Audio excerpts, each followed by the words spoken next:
নমস্কার বন্ধুরা, শুভ সন্ধ্যা সবাইকে। আমি তুলিকা আজ একটি আকর্ষণীয় রেসিপির সাথে ফিরে এসেছি। আজকে সুজির কেক তৈরির ভিডিও নিয়ে হাজির হয়েছি। এক সুন্দর মিষ্টি গন্ধে ভরে দেয়া এই কেকের রেসিপি আপনার সময়কে অদ্ভুত করে তুলবে। কোনো রকম ডিম বা ভিনিগার ছাড়াই স্টেপ বাই স্টেপ খুব সহজেই বানাতে পারবেন এই সুজির কেক। ভিডিওটা ভালো লাগলে অবশ্যই একটি লাইক করবার অনুরোধ রইল। চলুন ভিডিওটা শুরু করা যাক। সুজির কেক বানানোর জন্য প্রথমে মেজারিং কাপের 1 কাপ সুজি মানে 240 গ্রাম মতো এখানে সুজি মিক্সিং জারে ভালো করে গ্রাইন্ড করে নিতে হবে। কেকের ব্যাটার বানানোর জন্য একটা বড় দেখে পাত্র নিয়ে নেবেন। তাতে 1/2 কাপ মতো টক দই মানে 60 গ্রাম মতো টক দই দিয়ে দিচ্ছি। এরপরে ওই কাপেরই 60 ml মতো রিফাইন তেল দিয়ে দিচ্ছি।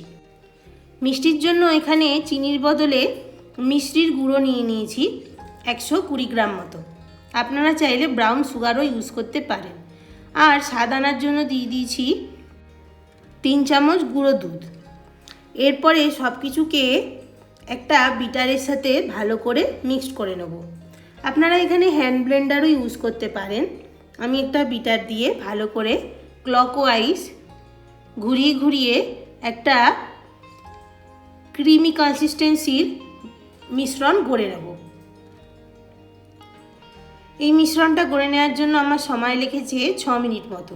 6 মিনিট খুব ভালো করে বিটার দিয়ে ক্লকওয়াইজ বিট করে নিচ্ছি। দেখুন মিশ্রণটা রেডি হয়ে গেছে। এরপরে যে সুজিটা মিক্সিং জারে গ্রাইন্ড করে নিয়েছি, দেখুন একদম মিহি পেস্ট, মোটামুটি কিছুটা পাউডারের মতো যেন হয়ে যায় এরকম করে সুজিটা গ্রাইন্ড করে নিয়েছি।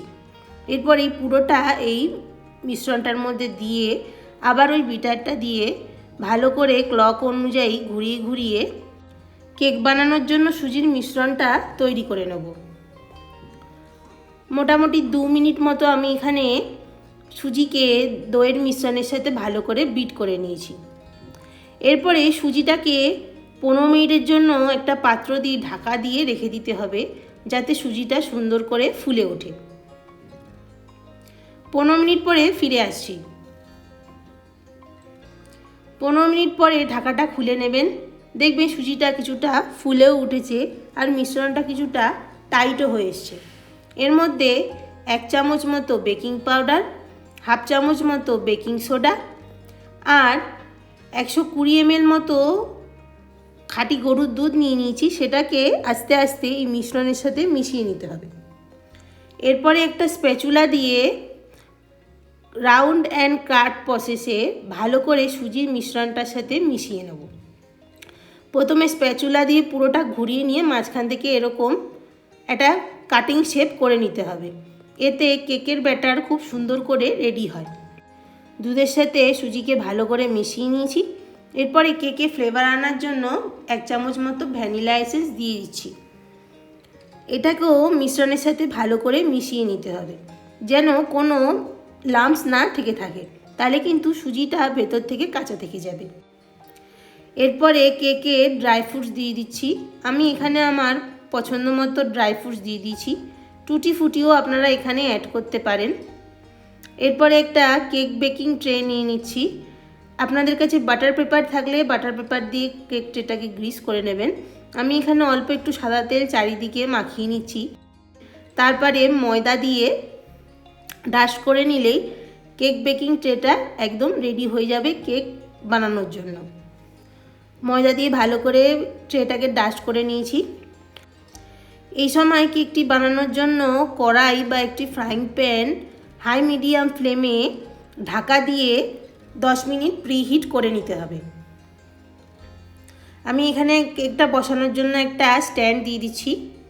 আপনারা ফ্রাইং প্যান না হলেও কড়াইও কেকটা রেডি করে নিতে পারেন। এরপরে কেক বেকিং ট্রেটার মধ্যে অর্ধেকটা মতো মিশ্রণ আমি ঢেলে নিচ্ছি। সুজির কেকটা আরও স্বাদময় বানানোর জন্য ওপর দিয়ে কিছু ড্রাই ফ্রুটস গুঁড়ো করে দিয়ে দিচ্ছি। 10 মিনিট পরে ফ্রাইং প্যানটা প্রিহিট হয়ে গেছে, ধোঁয়া উঠতে শুরু হয়ে যাবে। তখন স্ট্যান্ডটার মধ্যে ওই কেক টিনটাকে বসিয়ে দিয়ে ঢাকা দিয়ে 10 মিনিট হাই ফ্লেমে, তারপরে 40 মিনিট মতো লো ফ্লেমে কেকটা রেডি করে নিতে হবে। একটি কাঁটা চামচ দিয়ে কেকটাকে ছিদ্র করে যদি দেখেন কাঁটা চামচটা একদম পরিষ্কার বেরিয়ে আসছে, কোনো ব্যাটার লেগে নেই, তাহলে বুঝবেন কেকটা রেডি হয়ে গেছে। ফ্লেম বন্ধ করে দিয়েছি, কেকটা ঠান্ডা হয়ে এসছে, দেখুন এরকম দেখতে হবে। এরপরে কেকটা ছুরি দিয়ে চারিধারটা রিলিজ করে নিতে হবে, আর এর ওপরে একটা পাত্র বসিয়ে দিয়ে উল্টে নিয়েই কেকটাকে সুন্দর মতো পরিবেশন করা যাবে। দেখুন কতটা সুন্দর সোনালি রং হয়েছে দেখতে, একদম পারফেক্ট কেকটা তৈরি হয়ে এসছে। এরপরে ছুরি দিয়ে কেটে গরম গরম চায়ের সাথে আপনার প্রিয়জনের সাথে এই সুজির কেকটি পরিবেশন করুন। আজকের ভিডিওটা ভালো লেগে থাকলে অবশ্যই একটি লাইক করবেন, আপনার বন্ধুদের সাথে শেয়ার করবেন। আমার চ্যানেল নতুন বন্ধু হলে চ্যানেলটিকে সাবস্ক্রাইব করবার অনুরোধ রইল। সবাই ভালো থাকবেন, সুস্থ থাকবেন। Thanks for watching.